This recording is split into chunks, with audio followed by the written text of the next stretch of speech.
The noise of the hammer and the saw was getting louder with time. I didn't know if the noise of the hammer and the saw were coming from the room or not. I was sitting in the lecture hall trying to focus on the book I was reading. But the noise of the hammer and the saw was getting louder and louder, until I suddenly heard a voice shouting at me, saying, "Oh Hassan, oh Hassan," and before a second passed after, I heard it. I threw the book out of my hand and ran to the door of her room. The terror that was in her voice was enough to make me get up from my place like a madman, and run to her room. I opened the door quickly and entered the room, screaming, "What's going on?"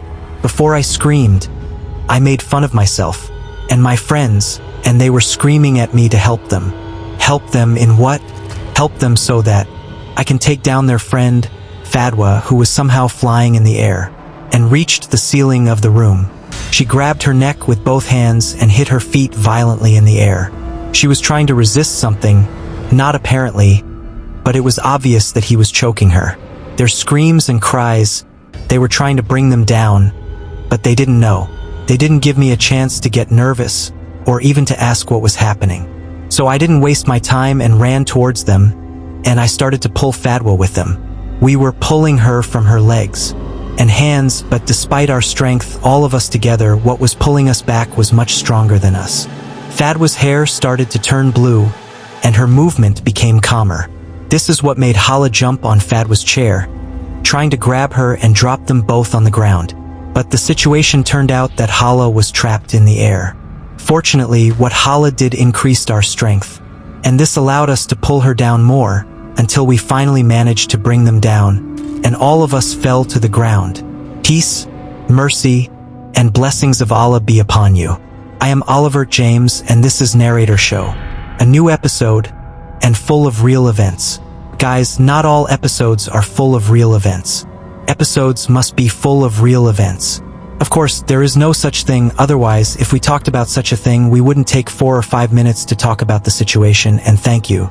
There are no stories that you hear, even if they are real, and they tell you that they are based on real events, unless you add some dramatic scenes to them, so that it becomes a complete story so that you can hear it, and know who are the heroes and what are they doing, where did they go, and where did they come from, away from the fact that it is a real event. They told you and you left and that's it. This is not a story, this is a situation. So, today's story is based on a real event from the book of Olivert James, in which there are people, you heard them before, and you will hear them now, you might know them and maybe not. If you didn't know them before, you will know them for the first time now. If you know them, you will know what they are doing before they do it. All we can say is, these stories are difficult and they happen a lot, inside and outside of Egypt, but the Westerners focus on them more, and they focus on embodying them as they saw them, not as they were told about them. So, let's talk today and see what happened, and what made their friend, Fadwa, hang like this on the ceiling of the room, and the matter seems to be behind us. So, let's know what it is.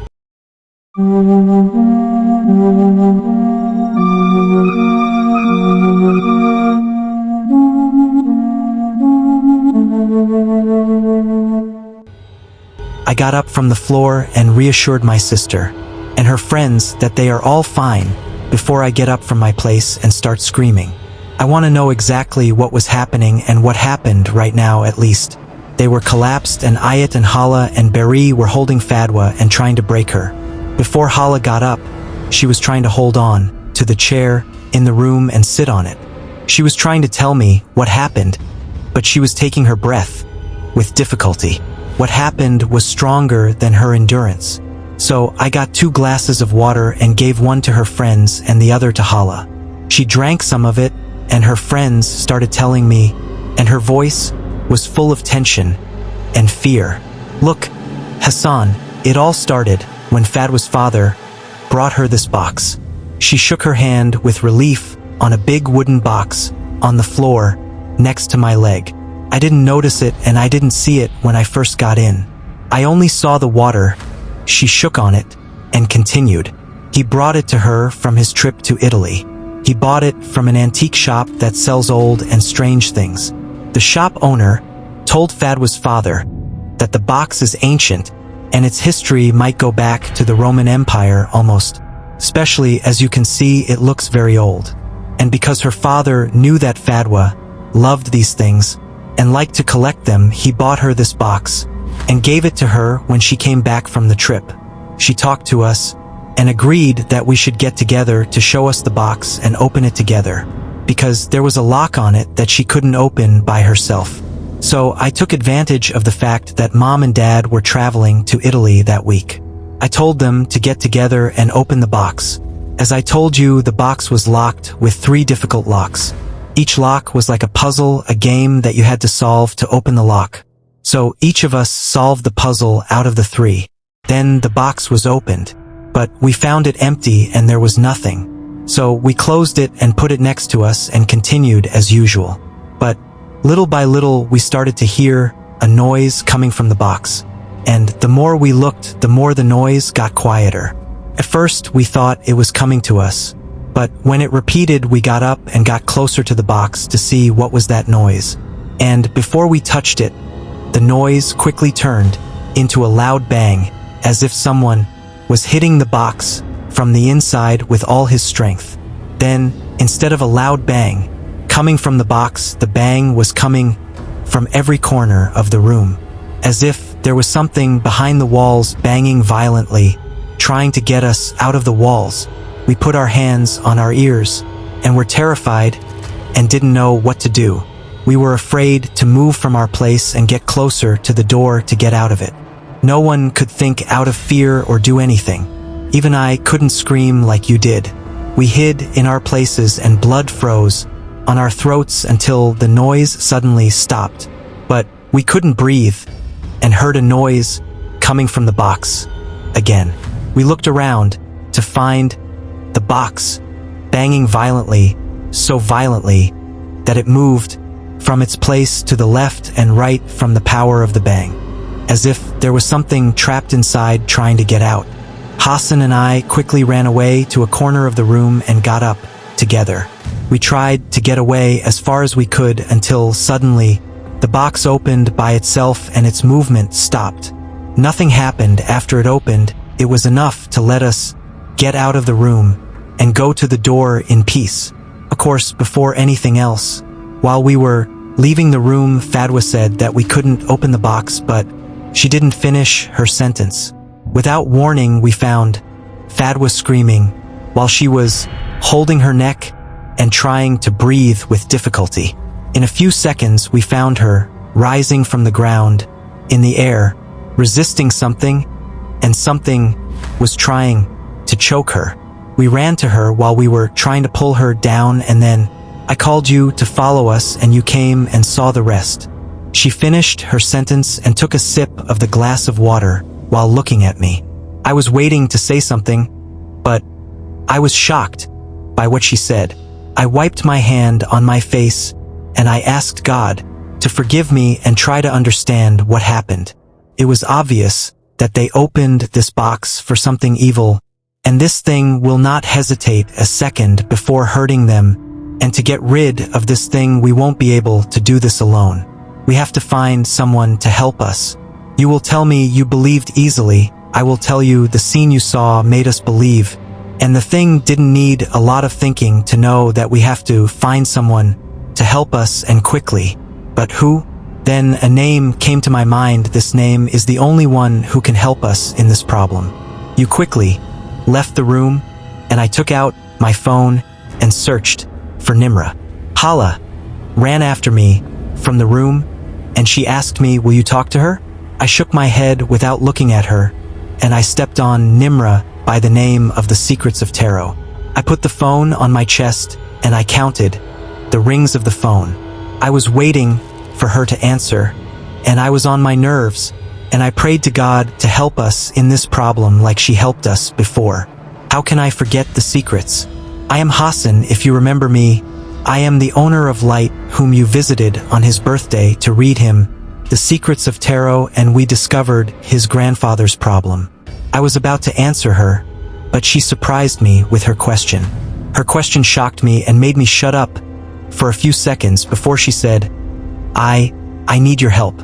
There was no time for me to ask her, how did she know that she has a sister and her name is Hala, or why are you asking me about her right now?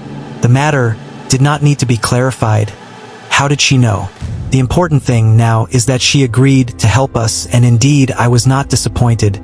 I shut up with her and sent her a message with the location of the house, and in a few seconds she saw the message and sent me a message telling me that she is on the way. I praised God that she agreed to come, and I prayed to God that she can help us. I closed the phone from here, and then I heard the girls scream from here. I ran quickly to surprise them in the living room. They closed the door, and the three of them stood in front of me, terrified. I ran away from them. I was going to ask what happened, but a knock came from the door. It was a very natural knock on the door, as if someone was knocking to ask permission to open it. And this was the scary part. There is something inside asking permission from us to leave the room, something that we do not know. What is it? Then two more knocks came from the door, and I was silent. Before the knock came again, it was knocking 3 times, and then it was quiet, and then it was knocking again. I ran quickly. I took a chair from the living room and I put it under the door as an extra door to prevent anyone who was inside to leave, and I was silent to hear a scream of a woman before this quiet knock became a violent knock on the door, and the scream was increasing little by little with the knock. I was afraid this knock would break the door and we would be in front of this thing. We were standing in front of the door with no power around us. Our body was moving with each knock and each scream that came out. The 3 of them pulled us and we went to the farthest room in the living room, and the 4 of us sat on it. Our eyes didn't move from the door that was about to break. I don't know how long we were in this situation until I heard the knock that made me jump out of my place. I came to the apartment door and opened it to find her in front of me. She was standing in front of me in her magical form like the first time I saw her in it. She had long red hair in this long, and she left 2 braids on her face showing her beauty. I found myself screaming in her beauty that was very clear, in her dress and her beautiful smile, and suddenly I forgot the tragedy that we were in. But she cut me open and she said to me, "How are you, Hassan?" I got up and I asked what happened, and I noticed that the knock on the door and the scream that came from inside stopped. Everything calmed down as if nothing happened. "Hello, Asrar. Come in." I opened the door and entered the apartment.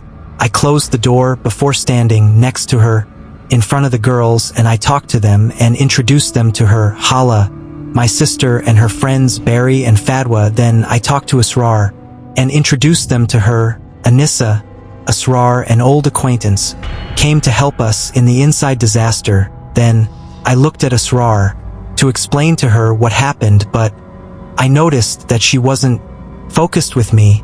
She was looking towards the door of Hala's room. Focused, she was very focused with the locked room, so I called her and told her, Asrar, do you see anything?" The girls looked at each other and looked at me, and they asked me if she saw anything, but she shook her shoulder, meaning that I don't know if she saw or not, and I called her again, but she didn't answer me. She left us and started to move towards the room, slowly, until she stood in front of the door of the room. She took the chair that was next to the door and raised her hand slowly and put it next to the door. Of course, I don't want to tell you what we did. We all screamed in one voice. We were trying to stop her from opening the door, and I told her, "Asrar, don't open it." When she turned her face to us and said slowly, "Don't open it. I know what I'm doing." She turned her face again to the door and stood for seconds without a sound or a movement, and she held the door handle before she turned us again and moved towards the chair in the living room. She sat on it and told us that we also sit, and we were all confused from what she was doing, but her calmness and her trust in knowing What she was doing made us trust her and trust her, so we sat around her before she looked at us and asked us, "Can someone tell me what exactly happened?" We looked at each other before each of us could tell a part of the story, and Asrar looked at us with concentration and focused with each word with great attention, but I noticed that she was moving her eyes towards the chair in the living room and looking at us. She repeated this several times to the point that I also started looking at the chair that she was looking at, but I didn't find anything. Asrar noticed that I was looking at what she was looking at, so she shook her head with relief, meaning that I wasn't worried. So I smiled to her and she came back and focused again with Barry, and she told her a part of what happened. Barry finished her speech, and what she was saying was the last part of what happened.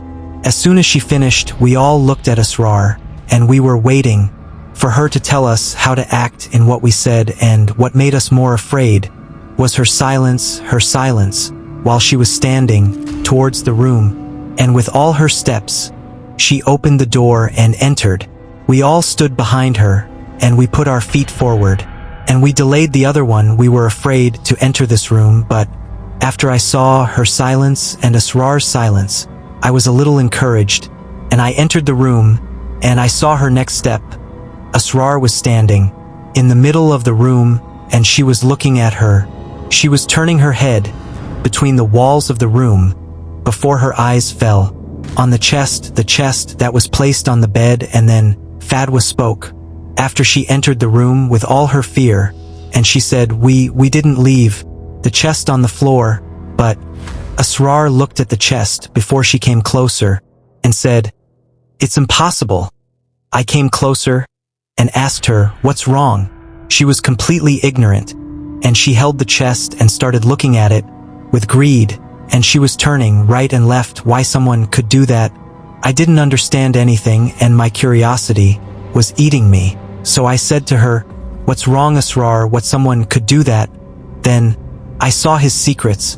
For the first time, I felt fear in her voice. "This chest is more dangerous than I imagined.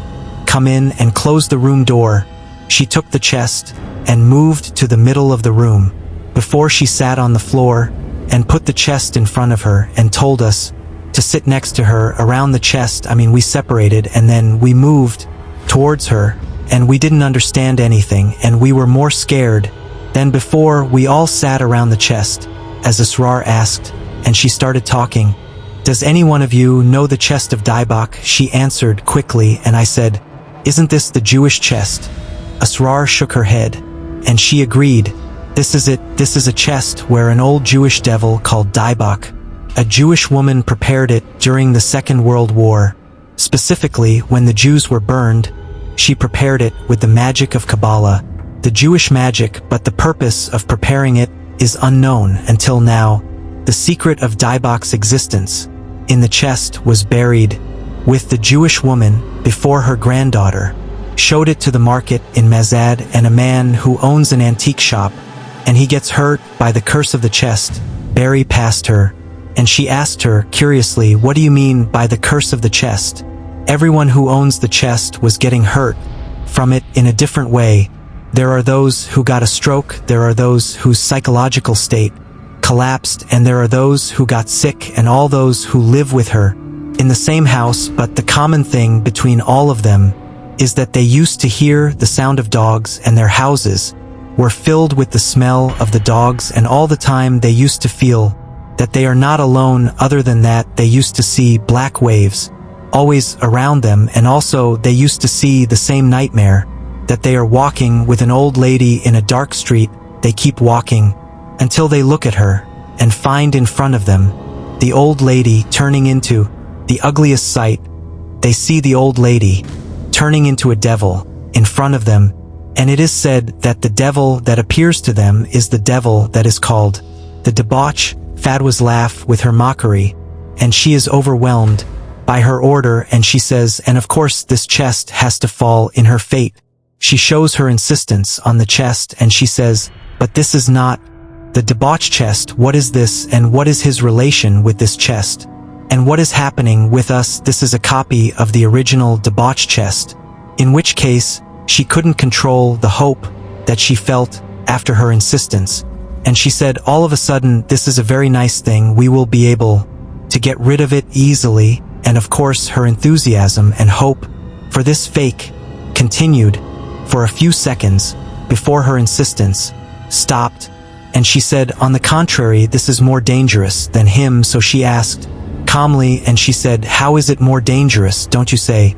That he is not original and he is a fake copy of him. I will explain to you. Imagine, I have someone who is not a doctor, he didn't go to medical school, and he doesn't know anything about medicine, and he went to the operation room to fake a big doctor and do an open heart surgery. For a patient, for example, what will happen at that time? The patient will die. Exactly, that means a disaster will happen, and this is what we are facing now. She kept quiet before looking in the same corner. That was her focus for a few minutes, and she continued her talk again.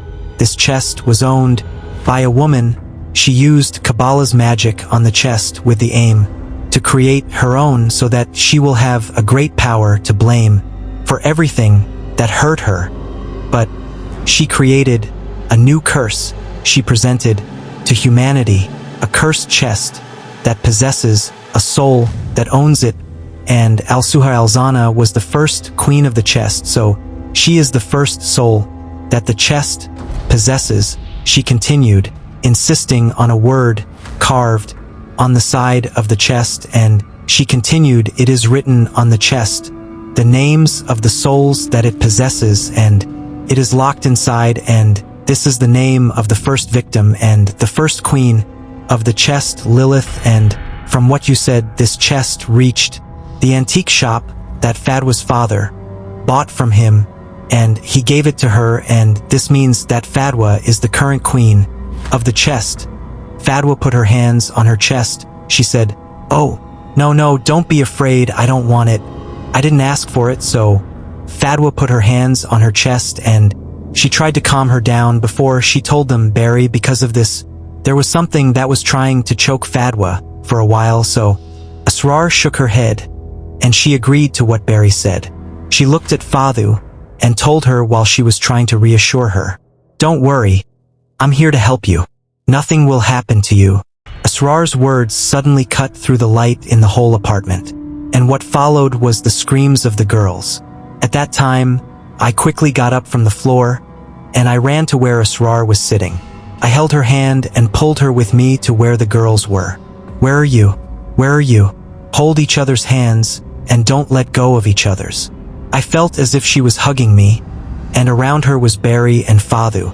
Asrar pulled her hand to me, before she got mad and said, Aslan, protect the girls no matter what. The girls are your mission. I didn't understand a word of what Asrar said, and I didn't understand who Aslan was, and how he would protect the girls. There's no one but us in the room. There's no one but us in the whole apartment. Asrar, who are you talking to? I'll tell you later. Are you sure all the girls are with you? I couldn't answer her when we started to hear a voice coming from behind us. It sounded like an animal howling, or the sound of a wild animal's howl. We all quickly turned around while we were moving away from the source of the sound. I was getting closer to her, and I pressed my hand on Asrar's hand. We were moving away from something we couldn't see, but the sound was enough to scare us. And as if the situation wasn't bad enough, the sound turned into the voice of an old woman. Then Asrar screamed from behind me and said, Aslan, act! Then I felt Asrar's other hand holding my arm and pressing it. Her fear scared me more, and made me tighten them all, and make them stand behind me. I was standing between them, and the source of that scary sound, trying to protect them with my body, and I was dying of fear from the inside. We were going back while we were moving away from the creature in front of us, until it hit us in the back of the wall. At the same time, another animal's howl started to come out of it, but it was closer than us. Then I felt that it was the end. I closed my eyes while I was watching, until suddenly, a loud scream filled the whole place before the world lit up again, and everything was silent, as if nothing had happened. I opened my eyes and looked around me to find an empty room in front of me. I turned around to see the girls hugging each other, and clinging to the wall behind me, and Asrar holding my arm tightly, and hiding her face. Then Asrar opened her eyes suddenly while she was moving away from me and apologizing to me. "I'm sorry." I shook my head before I shook Hala's head, and I said to her, "Hala, it's okay. My love, it's nothing." The girls opened their eyes before she closed her mouth, and Hala and Barry followed her before she fell. The situation was difficult for all of us, and especially for Fadwa, especially after she found out that she was the only one exposed to danger among us. Asrar took the glass of water that was in the room and went to the girls, and she was helping them to empty it, and she sat next to them, and I sat next to them too, and we were trying to empty it and calm it down, and we all sat on the floor, silent from the shock of what happened. No one knew what to say or do in this situation, and Fadwa, Asrar herself, was happy in another world, not talking. I kept silent, and I tried to face Asrar's words and ask her, "I know this is not the time, but I know what you're gonna say. Hassan, this is a big tribe of the jinn. After what happened to your friend, Noor, I decided to stop being a rooster, and I will use my abilities to help people, so I asked Bia to help me." She replied, and she tried not to show any aggression in her question, but she said, "But isn't mocking the jinn forbidden?" Asrar smiled as if she was waiting for this question, so she looked at her and replied, "But I'm not mocking it." A large tribe of the Muslim jinn, when they saw that I was trying to help people who were affected by the jinn's disease and black magic as much as I could, they appeared to me and offered me their help. And there is a covenant between us that will help me get rid of the jinn's disease from our world, and keep the peace between our world and theirs. His help to me is his face, his right arm, based only on the interests of people and their help, without any personal interest of mine or his. This is the text of the covenant between us. I was amazed by what I heard from her, and no matter how much I thought about it, I would never have thought of what she explained to me. And of course, it was obvious that the rest of the people were shaking their heads and trying to make themselves understood, but it was obvious that they did not understand anything.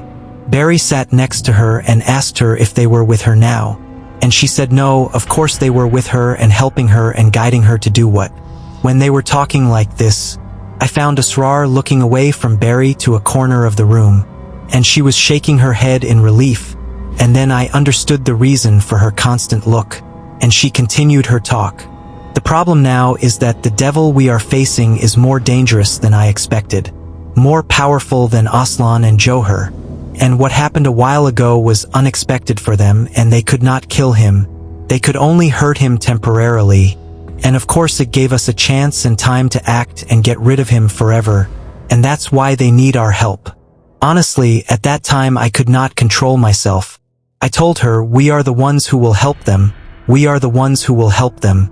We will help the jinn so that they will be fine." Of course, as soon as I said something, she said yes, they will be able to get rid of the devil in the box if we know how to close the box and get rid of it. "Did you understand, Hassan?" I kept quiet and she said no, but how? Asrar brought the box and put it in front of us, and she said, "You said each one of you broke a lock, didn't you?" The girls said yes. "Who opened the first one?" Barry raised her hand and she felt Asrar coming next to her. Barry got up from her place and sat next to her, and Asrar began to explain something to her for the first time we hear it. Now this puzzle is supposed to be solved. The solution is to move the small object from the right to the left. What you need now is to return it as it was. We will close it as it was. Each one of you opened a lock, you will close it again by returning the lock as it was. And after we close the 3 locks, we will have trapped the devil in the box again. And this is supposed to weaken its power, and then with the help of Aslan, we will be able to get rid of this devil forever. The words of Asrar helped the hope, even if it was small, to enter our hearts a little.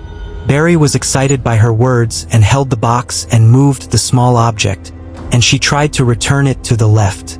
The object was in the shape of a small devil, and the beginning of the puzzle was the shape of a closed box, and the end of the puzzle was the shape of an open box. One by one, the devil's object moved, and she returned it to the starting point, the closed box, and after she finished and said enthusiastically, "I finished," but then we heard a scream that shook the walls around us.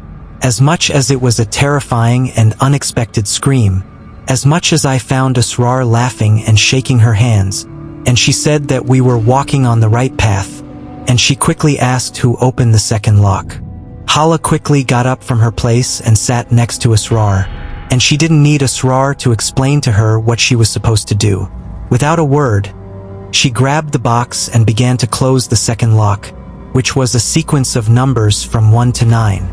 Hala immediately began to return the numbers to what she had in the beginning, from 9 to 1. Hala finished and hugged Asrar quickly next to her, ready for the second scream, but this time there was no scream. This time we all felt a strong tremor on the ground, closer to an earthquake. The earthquake hit our apartment only, specifically the room, but the new thing is that we were expecting it and not affected. We were afraid, of course, but we believed that what was happening was just a sign that we were able to trap the devil inside the box. Unfortunately, our courage was gone in seconds when it was time to escape. Hala sat next to Asrar to close the lock she had opened, which was a small piece of interference that formed a cube shape, and to solve the puzzle of the lock, she had to break this piece of interference in a certain order. Now, to close the lock, she had to return this piece in the opposite order, so that the piece forms the shape of this cube again. Fadwa began to pull this small piece and put it inside each other instead of the lock, and it forms the shape of a cube, and it was almost finished, but suddenly the earthquake hit the room harder than before, and with it, the light was cut off from the whole apartment. Hala and Perry, who were next to me, were standing behind me and their backs to the wall. It was possible that we would pass by each other, like what happened before, but suddenly we heard screaming Asrar, and she said, "Where is Fadwa?" We all began to move like crazy to look for Fadwa, and we began to yell at her and scream Asrar to help us, and Asrar on the other side was screaming, and she said, "Where is this Aslan?" She was silent for a while before the discussion continued, and no one else heard her, and she was saying, "What doesn't exist is her and the box. Act and find them." As for me, my cell phone exploded to open the window, and we could look for her better. We looked for Fadwa everywhere, in the apartment, the kitchen, the bathroom, even the balconies, and wherever we looked for her. Asrar was busy discussing something with Aslan, who understood that he was helping to build the house to let him know where Fadwa disappeared. But it was clear that the devil we were dealing with was stronger than all of them, because Fadwa only appeared by his permission. When the light suddenly came, and behind him the girls screamed while they were standing in front of Fadwa. Fadwa, who appeared out of nowhere in the middle of the room, stood in front of us holding a knife and put it on her neck. We were all shocked. Fadwa was standing with the knife on her neck, and the look in her eyes was strange, difficult, and after a while, Hala and Pyri started talking to her. "Fadwa, my love, what are you doing with this knife? Give me the knife, Fadwa. Don't be crazy."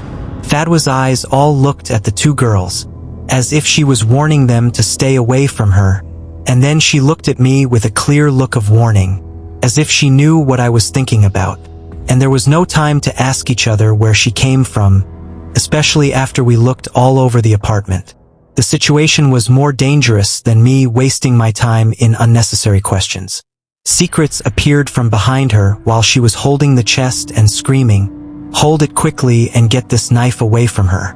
Fadwa took the knife from her neck and began to hurt herself. Hala and Pyri screamed when the blood began to come out of the wound, but then she hit them and attacked Fadwa. I fell down on the ground and held her hand and sent her away from her neck, and then I began to hit her hand on the ground to let go of the knife. There was no resistance from her except her hand holding the knife, as if her life depended on it, not willing to let it go. Her hand began to hurt from the blow I gave her, and I tried to break her grip, until I began to feel that I somehow managed to break her grip. Then I felt her other hand tightening my hair with force, preventing me from continuing.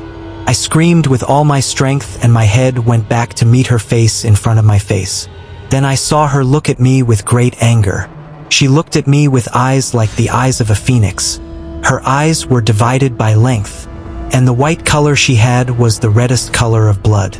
I screamed again, but this time it was because of the terror I saw in front of me.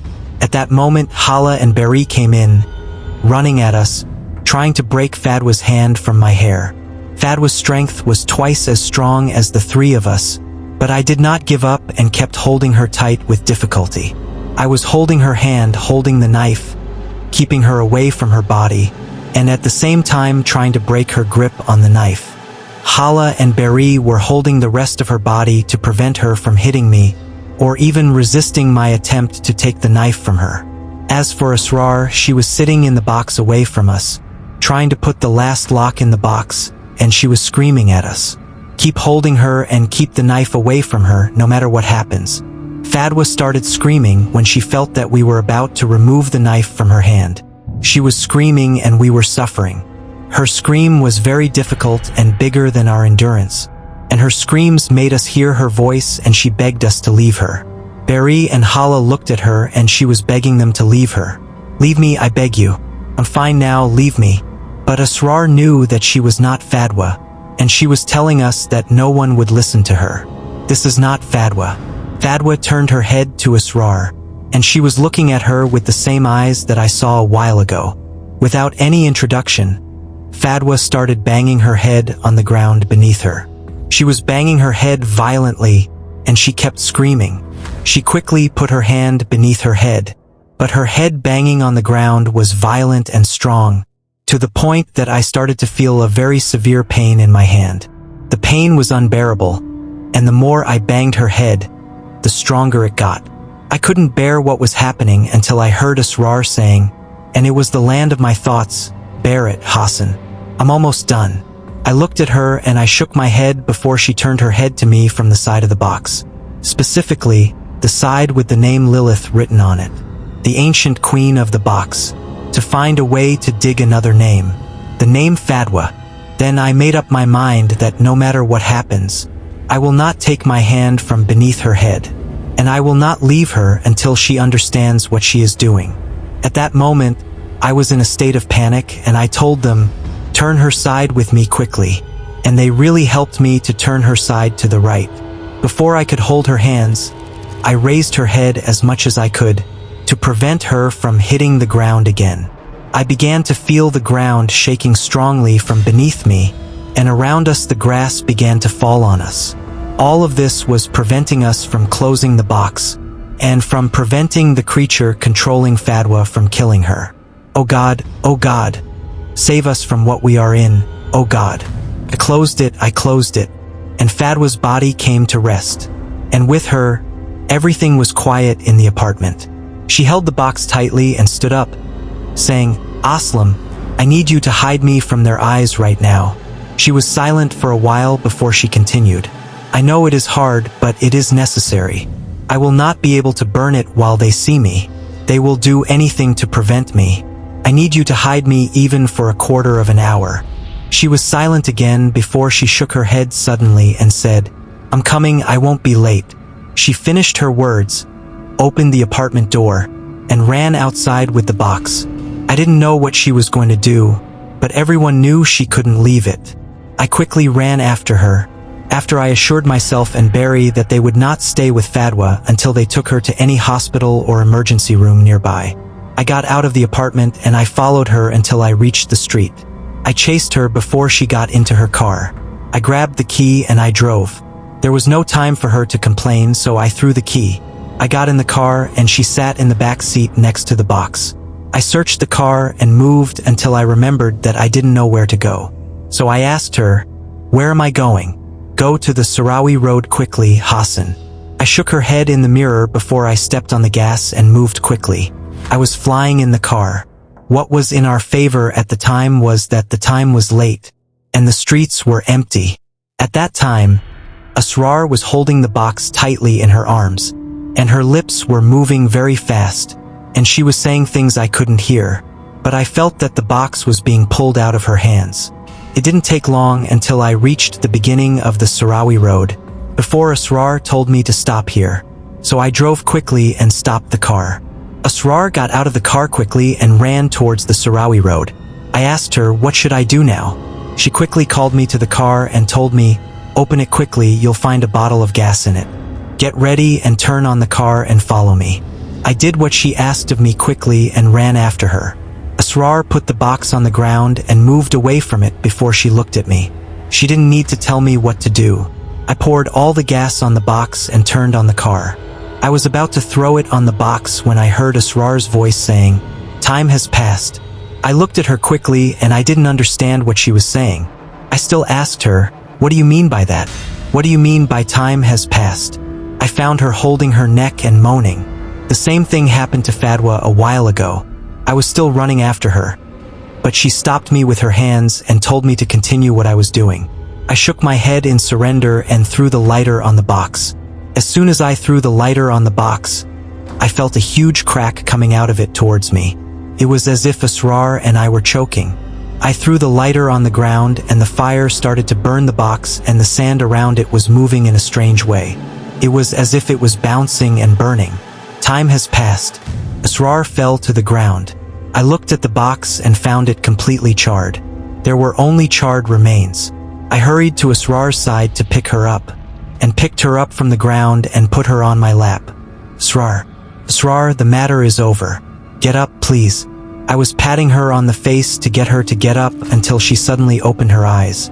She quickly got up from my lap while she was choking. I sat next to her, patting her until she calmed down. After a while, she looked at me and told me, "We are free from the box. Thank God. We are free from his mother." My cell phone rang, so I picked it up quickly and answered. It was Hala. I told her, "Yes, Hala, where are you?" "We are in the emergency room of Al-Amal Hospital. Fad died and she is fine. You and Asrar are fine. We are fine. We burned the box and everything is fine." I stayed with Hala before she left Asrar, and I slept on my back on the ground. I looked at the clear sky and felt comfort finally. I felt Asrar sleeping next to me on the ground, and I heard her snoring peacefully. At that time, the cars on the road, which were very few, started to stop and people came down to see what happened. They were reassuring us because they thought we had made an accident. But no one cared about anything happening around us. We were sleeping on the ground and looking at the sky. All we cared about was that the box was destroyed. And that's it. Thank you for watching this adventure. Thank you for watching this episode. If you liked it, please like and share it. Subscribe to the channel if you are not subscribed yet, and click on the bell button to receive all new videos. Join the group on YouTube to watch the episodes. Don't forget your brothers and sisters in Palestine, Sudan, Syria, Lebanon, and all the places where Muslims are weak. Don't forget them in your prayers. See you in the next episode, and God a good night.